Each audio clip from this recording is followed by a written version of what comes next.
آپ گفتگو کر رہے تھے. سنا wanted to say something, مجھے بریک پہ جانا پڑا. سنا گو ہیڈ پلیز.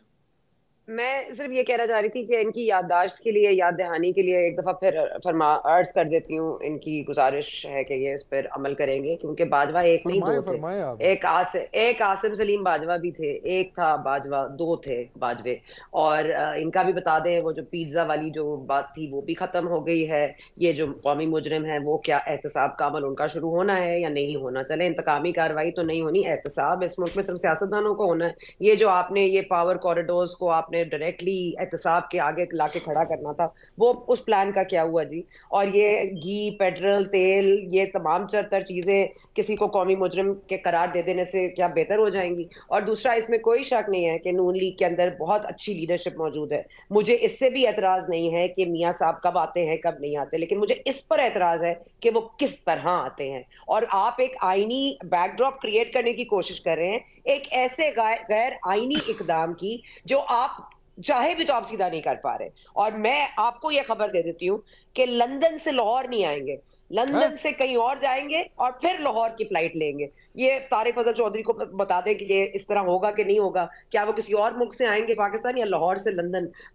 لندن سے لاہور ڈائریکٹ جائیں گے؟ میرا تو خیال ہے کہیں پہ سنا لندن سے آتے ہوئے تو ویسی سٹاپ اوور تو ایک ہوتا ہی ہے نا، دبئی میں جی وہ یا ابو سٹاپ دھابی میں اوور تو ایک ہوتا ایسے ہی ہے. ملک، ایک ایسے عرب ملک میں جائیں گے اور وہاں سے آئیں گے تو ہم بھی دیکھ لیں گے، آپ بھی دیکھ لیں گے. اور اگر میری بات غلط ہوئی تو یہ بتا دیں کہ بار بار یہ رانا ثناء اللہ صاحب کیوں کہہ رہے ہیں پارٹی سینیٹرز کو کہ میاں صاحب سے ملاقات چھوڑیں، واپس ملک میں آئیں، اپنے اپنے حلقوں میں جائیں. معاملات میاں شہباز شریف صاحب کے پیغام پہنچانے کے نہیں تھے، سمجھانے کے تھے بھائی صاحب کو. تو سمجھ گئے ہوں گے تو ویری گڈ، نہیں سمجھے ہوں گے تو 3 دفعہ کا جو یہ بار بار ٹریک ریکارڈ بتاتے ہیں تو اس پر نظر ثانی کیا کریں کہ 3 دفعہ آپ لوگوں نے کچھ نہیں سیکھا. الحمدللہ تینوں دفعہ آپ کے ساتھ جو ہوئی، آپ لوگوں نے چوتھی دفعہ وہی اسی کی اقدامات آپ نے کر لی ہیں. پھر آپ چوتھی دفعہ عوام کے پاس رونا نہ روک لے کے جائیے گا، بس مہربانی.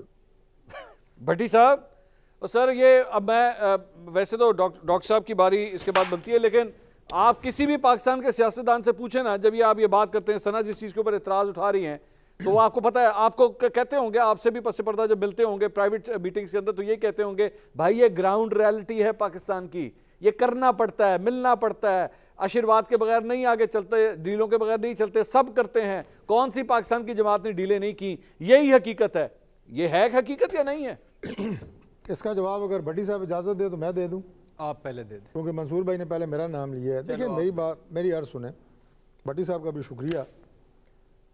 دیکھیں ہم لوگ کس ڈائریکشن میں جا رہے ہیں، باتیں کر کے، بیانات دے کے کوئی پوائنٹ سکورنگ کرنا چاہتے ہیں، کوئی اپنا آپ منوانا چاہتے ہیں. جس آشرواد کی آپ بات کر رہے ہیں، میں ذاتی طور پہ ایز اے پولیٹیکل ورکر سمجھتا ہوں کہ آج پاکستان میں ہر ایک کو بیٹھنے کی ضرورت ہے. جن کی آشرواد کی آپ بات کر رہے ہیں ان کے ساتھ بالکل بیٹھنا چاہیے. پاکستان کے معاملات کوئی ایک سیاسی جماعت، کوئی ایک گورنمنٹ قطعی طور پر ٹھیک نہیں کر سکتی. میں تو کہتا ہوں کہ عدلیہ کے ساتھ بھی بیٹھنا چاہیے. آپ کے اگر اسٹیبلشمنٹ میں اگر آپ تمام کو لے لیں، فوج عمران کو خان لے کے لیں، ساتھ بھی بیٹھنا عدلیہ کو چاہیے. لے لیں، انتظامیہ کو لے لیں، ضرور بیٹھنا چاہیے. Very کیا good. حرج ہے؟ عمران خان کیا کوئی انڈیا سے آیا ہوا ہے؟ کیوں نہ بیٹھیں؟ ملک کہاں پہ کھڑا ہوا ہے اور ہم جناب ایک دوسرے کے کپڑے اتارنے کے پیچھے پڑے ہوئے ہیں، اور تم نے اس کی آشرواد لی، تم نے اس کی آشرواد لی. مجھے بتائیں کہ دنیا کا کوئی ملک، مجھے منصور صاحب آپ کا میرے سے زیادہ ریسرچ ورک ہے، پڑھائی زیادہ کرتے ہیں آپ، کون سا ملک بغیر اسٹیبلشمنٹ کے چلتا ہے؟ امریکہ چلتا ہے؟ رشیا چلتا ہے؟ اگر وہ نہیں چلتے تو ہم کیسے چل سکتے ہیں؟ نہیں ڈاکٹر صاحب، پتہ نہیں کیوں دوسرے کو نیچا دکھانے کی کوشش ڈاکٹر کرتے ہیں کہ تم ادھر چلے گئے، تم گیٹ نمبر 6 پہ چلے گئے، تم گیٹ نمبر 15 پہ چلے گئے. چھوڑیں ڈاکٹر صاحب آپ کی حقیقت پسندی کو سلوٹ. سر میرا صرف اعتراض یہ ہے کچھ ڈومین پولیٹیکل سر، پارٹیز یہ کی بات ہے. جا کے مریم نواز کو سکھائیں نا سر، یہ مریم نواز کو سکھائیں جو کہتی ہے کہ جناب وہ ووٹ کو عزت دو. پھر نہ کہیں نا ووٹ کو عزت دو، آپ لوگ نہیں دیتے ووٹ کو عزت. آپ لوگ ووٹ کی عزت کو تار تار کرتے ہیں جب جا کے آپ ان لوگوں کے ساتھ بیٹھ کے ڈیلیں کرتے ہیں. آپ میاں نواز شریف صاحب کو جو میں نے کہا کہ ان کو ایک انتہائی متنازع غیر منصفانہ فیصلے کے ذریعے وزیراعظم کی کرسی سے ہٹایا گیا اور گھر بھیجا گیا، وہ ایک ریکارڈ کا حصہ ہے. ذوالفقار علی بھٹو کو جو پھانسی دی گئی وہ ایک ناانصافی ہے، وہ ریکارڈ کا حصہ ہے. ان کا ذکر کرنے کا مطلب یہ نہیں، میں نے آپ کو ایک وے فارورڈ بتائی ہے کہ یہ وہ وے فارورڈ ہے جس سے پاکستان آگے بڑھ سکتا ہے. بھٹی صاحب، سب کو بیٹھنا ہوگا اور بیٹھ کے ہی آپ آگے جا سکتے ہیں. بھٹی صاحب، آپ اس بات کو مانتے ہیں، آج اس بات کو ایکسپٹ کرتے ہیں کہ نواز شریف کو جو ہے ایک غیر آئینی غیر قانونی طریقے سے نکالا گیا تھا، آج ہسٹری کو ٹھیک کرنے کے لیے ایکسپٹ کرتے ہیں بھٹی صاحب؟ بھائی جان پہلی بات تو یہ ہے کہ پلیز یہ جو کلپ ہے یہ مجھے بھجوائیے گا، میں لندن بھجواؤں گا نواز شریف صاحب کو، کہ اس سیاسی لاٹ میں سب سے سینئر اور 3 دفعہ کے وزیر اعظم کو وہ حکمت بھری باتیں نہیں سمجھائی دے رہی جو اس وقت میرے دوست میرے بھائی طارق فضل چودھری کہہ رہے ہیں۔ سب کو پتہ ہے بھٹی صاحب، انہیں میرے سے زیادہ پتہ ہے خدا کے لیے، کے ہاتھ میں پارٹی کے قائد ہیں وہ، قائد ہیں، لیڈر ہیں ہمارے۔ نہیں میں مان گیا، لیکن آج تو مجھے آپ ان کے لیڈر لگے پٹی صاحب کو وہ ساری چیزیں بھائی، یہ پارٹی کی پالیسی ہے جو میں بتا رہا ہوں۔ ڈاکٹر صاحب دا کیس خراب نہ کرو، تاڑی مہربانی نہ کرو، اس طرح نہ کرو۔ نہیں میں معذرت آج کسے مشن دینے ویسے میں معذرت چاہتا ہوں۔ اچھا میں معذرت چاہتا ہوں سر، نہیں وہ ڈاکٹر صاحب سے میں لیکن ڈاکٹر صاحب جو باتیں کر رہے ہیں کاش یہ ایون فیلڈ میں والوں کو بھی سمجھ آ جائیں، یہ ساروں کو سمجھ آ جائیں۔ میرے سوال کا بڑی صاحب جواب دیں پہلے۔ اچھا نمبر 1 بڑی صاحب میرے سوال کا جواب دیں، کیا نواز شریف غیر آئینی غیر قانونی طریقے سے نکالے گئے تھے؟ مانتے ہیں آپ؟ ناٹ ایٹ آل، بالکل بھی نہیں، نہ غیر آئینی نہ غیر قانونی طور پہ نکالے گئے، بالکل بھی نہیں۔ میں پہلے دن بھی اس پہ بک تھا اور ایبسولوٹلی ناٹ، چلو یہ کہہ دیتا ہوں۔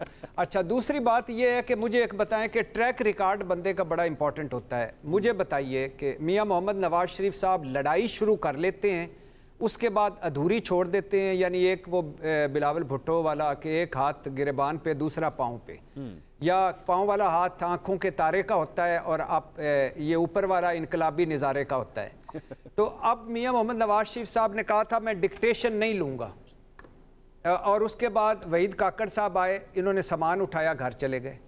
دوسری مرتبہ میاں محمد نواز شریف صاحب پہ آیا وقت جب کھڑے ہونے کا تھا، وہ تھا جب پرویز مشرف نے مارشل لا لگایا، انہوں نے سامان اٹھایا، جدہ چلے گئے۔ ہسٹری چینل پہ بھیجنا چاہیے جہاں پاکستان کی تاریخ ہے بیان کیا کریں۔ سر میں آگے کی بات کر رہا ہوں، آپ پھر ماضی میں جو ہے وہ زندہ رہ رہے ہیں۔ میں بات اسی طرح بات تو سن لیجئے، آپ نے آج نواز شریف سب سے بہتر باتیں کی، اس لیے میں آپ سے آج بڑا خوش ہوں۔ اچھا تیسری بات جب نواز شریف صاحب سامان اٹھایا، بڑی صاحب ٹائم ختم ہو گیا، خوشی اچھی بات نہیں اس وجہ سے نہیں دو جملے لیتے جائیے، دو جملے کریں بڑی صاحب کلوز کریں۔ سر تو جدہ چلے گئے سامان اٹھا کے، تیسری دفعہ پرویز مشرف پر فرد جرم عائد کی اور انقلابی بن گئے، نام ECL سے ہٹایا، وہاں چلے گئے۔ چوتھی مرتبہ نائل ہوئے، جیل میں گئے، کھڑے ہونے کا وقت تھا، ڈیل کر کے لندن چلے گئے کہ خدا کے لیے میں کارگل کمیشن بناؤں گا، میں ایبٹ آباد کمیشن کی رپورٹ پبلک کروں گا، میں چاند تارے توڑ کے لاؤں گا۔ بھائی جان اپنی بساط اوقات اور حیثیت کے مطابق اور ہماری بساط اور اوقات اور حیثیت کے مطابق باتیں کریں۔